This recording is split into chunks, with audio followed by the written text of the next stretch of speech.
can't spend the rest of my life having sex with just you. You need intensive training. You need like a Jedi master. Yes, I need a yoga. Yes, a yoga. It's your sexual mentor. I need you to stay focused. It's difficult to imagine this ending well. Tell us a little bit about your character, Dandak, in My Awkward Sexual Adventure. Well, yes, Dandak is Jordan's best friend. Let me rephrase that. Jordan is Dandak's best friend. And he is the embodiment, the personification of libido, I think. And he is meant to be the Rosetta Stone of women for Jordan when his whole thing falls apart due to his ineptitude in the bedroom. And then just as that kind of those teachings are about to take off, Dandak's heart gets taken and he falls in love and off he goes on his own adventure. Genuinely, because he's a bit of a player, so he falls in love, like, for real. Yeah, for real. I think he gets, taken aback by what happens to him. He is a player. For me, it was important to keep that as a real veneer for him, that he's a bubble about to burst. I think he's tired. I think that it's no longer working for him. Even in the beginning of the movie, he's at the end of it. And so he's ripe for the picking, as they say, and he gets picked and plucked with someone who he's not even sure what's happening, but it turns out is very much his a kindred spirit. And you're friends with Jonas, right? Jonas Cheranik? No, you don't know him. Okay. Yes, very close friends. And is that what brought you onto the project? Did he write the role for you? Yeah, he did apparently write the role for me. And so, I would have done anything that he asked. The fact that it was brilliant and hysterically funny and well-written and a great chance for me and him to go head-to-head was obviously the cherry on the cake of just having work, really. And did you shoot any of your parts in Winnipeg? Because you're Toronto... Yeah, it was the whole movie was shot in Winnipeg. So you were in Winnipeg? Yeah, we were in Winnipeg the whole time in late November, flying back and forth from Los Angeles, where I was shooting the last 2 or 3 episodes of Chuck. So in between all that, yeah. There's a big difference between kind of the ending of Chuck and indie Canadian film in Winnipeg. Exact same thing. Yeah. That's the weird part. Exact same thing.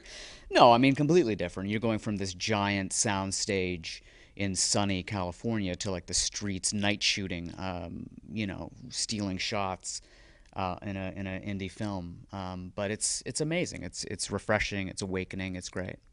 What do you love about Dandak?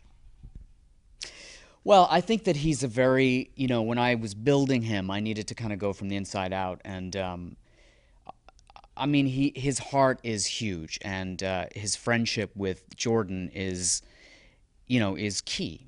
And I think he's scared, and I think that fear, that vulnerability is what I kind of wrapped the rest of the character around. He's sort of running from commitment and from family obligations.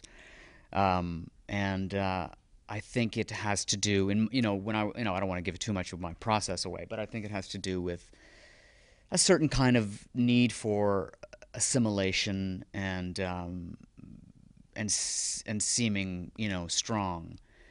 And so that part of where his kind of blood runs is where I fell for the boy. You're shooting a pilot up here right now. Mm-hmm. It's quite exciting actually. Tell me what it's like. You did like 91 episodes with Chuck. Yeah. I mean, so where are you kind of headed to now? Where would you kind of like your career to evolve to? Fantastic question. I'm not sure. I wouldn't have anticipated being back in Canada shooting a show here for no other reason than I was in Los Angeles and looking around there. I mean, I love doing television, but obviously the material is everything. So I'm always looking for great material. But I think that the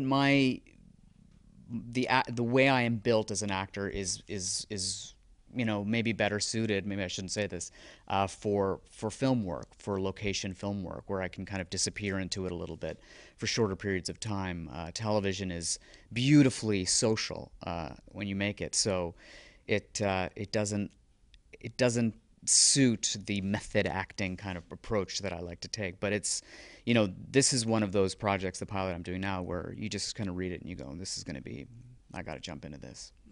So is that one of the reasons? I mean, we're seeing a shift now between Canadian actors being both in Canada and the United States. It used to be you'd go down to the States, we never saw you again. Right. But we'd see you in the paper and we'd be like, hey, they're Canadian. So do you, is this like part of the benefit of like, what is the benefits of coming up and doing Canadian films and then going down to the US and vice versa? Well, I think the benefit is in the question. I mean, it's you get to basically pick and choose if you're very fortunate. You can just search for material, you know, and Canada's always put out fantastic writers and projects, and so has the U.S., I suppose. And being able to kind of go back and forth just allows for a greater pool of choices, I think. So I wanted to tell you something. There's been something going on in the Canadian entertainment industry right now. All right. And What does that even mean? it's about you, so I think it's kind of relevant. You are hugely popular up here. Did you know that? Everybody is talking about you right now. What are you talking about? I'm so serious. What are Yeah. you talking about? Like they're, you know, VIK SAHAY. It's like people bring it up in conversation casually. I'm serious. What are you saying? No, I am. Are you kidding? No, I'm absolutely serious. Like, and this is like entertainment people and just regular people on the street. Like, you're Mr. Popular right now. I'd like to inform you of that. That is the weirdest thing. Is that true? No, I Oh my swear God, it's- I can't even. That's so weird. Yeah. So what's that like? Well, for the 3 seconds that I've now known about it, I had no idea. That is so strange. I don't even know what to say about that. That's amazing. Wow, what is? I mean, I guess it means that there's something being built in the long scope of a career, and you can earn something. And I don't know. Hopefully, that means choices. And I don't even know what to say. That's so weird. How do you think Canadian audiences will connect or could connect with My Awkward Sexual Adventure? Well, first of all, I think it's hysterically funny on a very simple level. It's a funny. I mean, it's hard for me to watch myself, so I've sat in like the corners of the aisleways of theaters and listened to the audience, and the response is massive, like massive. Like people, it's just very, very funny, and I think incredibly moving.